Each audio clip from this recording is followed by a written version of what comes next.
Hi everybody, this is Dranka here. A hardcore player. I've been doing pretty well on the last two seasons. I had one of the top necros in season 11, and this season was doing pretty well with my paladin. Got to about 120, or maybe a little bit lower than that, and he passed away.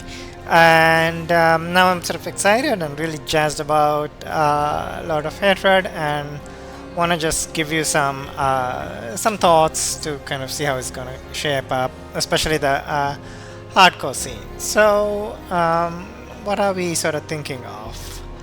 And so, one of the big things that's happening is that there's going to be more torments, and that's going to be interesting. Because one of the things we've seen this season is that more hardcore players have been dying to like bloodied bosses, especially blood-soaked bosses, as well as the Torment 4 bloodied infernal hordes. So the the danger level goes up and the players start dying.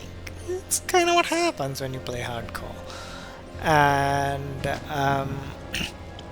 so that's going to be interesting. Now with Lord of Hatred, torments are going to go up to 12. So that's a lot of stuff to end up, a lot of risks to take. Right now, one stays in Torment 4.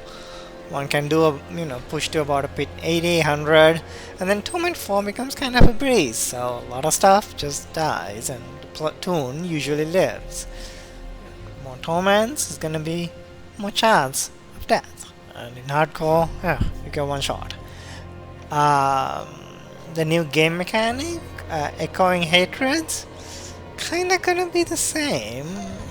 You play it. If you're in a normal mode, you can just keep going and until you're done, and then you're done. Then you exit and collect your loot.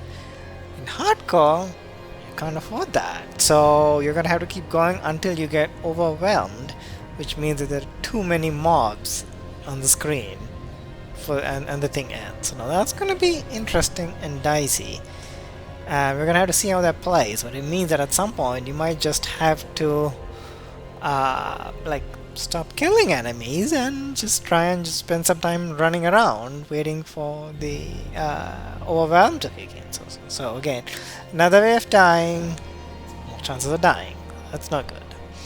Now, the other thing is that when you think about gear progression, one of the things you do in hardcore is you set up another tune to quickly rebuild if you want to know. You don't always do that. Sometimes, like here, I have stashed away all kinds of crazy stuff. Here, there's a shackle. Let's put some others there's a grandfather. Another shroud, so there's all kinds of stuff in the stash. So when one of my tunes die, it's not that hard to rebuild it. In Lord of Hatred, I think there's gonna be more stuff to build. Here, just kind of get the gear. The one thing that is a pain is the glyphs. So you're gonna spend a lot of time rerunning the glyphs to 100 to really get a full power tune. I think in Lord of Hatred, there's going to be more gear progression. You're going to have, tempers on everything. You're going to be able to use a Horandric Cube to boost your gear. And the gear progression is going to make it so that when you lose a tune, you're going to lose even more gear. You're going to be farming certain things, especially I imagine for the Horandric Cube. And so you'll have to kind of go back to doing more farming. And I think it's gonna be harder to really rebuild a top-notch tune in hardcore than it was before. So that's gonna be a bit painful. You can have more chance of dying, and when you die, it's gonna be more work to kind of rebuild the tune. I worry that talismans are gonna work the same way. So talismans, you're gonna craft the talismans. Presumably the recipes aren't going away, but they're probably not going to be easy to craft. We'll need lots of maths. And so if you lose a tune and you lose the talismans on the tune, you're going to need new talismans on the tune. It's kind of like those Horandric jewels. They were from a couple of seasons ago. They were never very hard to make, but they weren't like a dime a dozen either. So that's one more thing that's gonna go. Not completely sure about all the passive removals. Maybe some more defensives will go away, or we'll need to kind of put those in gear. And so what you see is you kind of get this mix of more ways of dying and a little bit harder to recover. So those two things are going to make, I think, hardcore more challenging. There's going to be some gear changes too that are going to be interesting to see. So like Shroud, Shroud of False Death was a fantastic piece of gear. It's like, put it on, it's like 50-60% damage increase with all the passive boosts and everything else, and also a significant defense increase.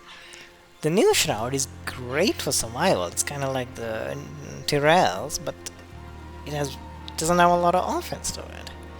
And I don't know to what degree we'll be playing it. We'll just have to kind of see. And certainly, I think hardcore players, even they tend to kind of underestimate the defensive gear a little bit. It's a little bit too drawn by the builds, the normal builds, which of course generally don't put a lot of stock in defensive gear. So there too, I think what we're gonna see is that there's gonna be a gap. Overall, what I'm guessing will happen is that the gap between the top kind of pit tiers and the top tower tiers that the normal players run and the hardcore players run will widen. Right now it's at about 5, 6, maybe a little bit higher, but so it's, actually hardcore players do quite well given all the restrictions on there, given how difficult it is to play them, to stay that close to the top players, who are playing without worrying if their tune's dying or not. I think that gap is going to be higher. The challenge in hardcore, basically, relative to the normal, I think is going to go up. And, I mean, honestly, I'm okay with that. I mean, hardcore is meant to be a more difficult game mode, and hardcore players never really care about, how they stack up relative to softcore players. It's just a different way of playing. But it'll be interesting. Expect there'll be more deaths. A little bit harder to recover. And yeah, I mean, little spice up the game. I'm certainly looking forward to it. I hope you all are looking forward to it too. But it'll be a somewhat different way of playing. And I kind of hope to see you there. I'm thinking of playing Warlock just because it's new. Not so sure. Some of the other classes are very new too, or seemingly redone. So Bob's always been a favorite of mine. Do I go back to Bob? I don't know. We'll have to see. Rogue. I haven't played Rogue in a while. So anyhow, really looking forward to it. Just a couple of days away, and kind of jazzed and ready to go.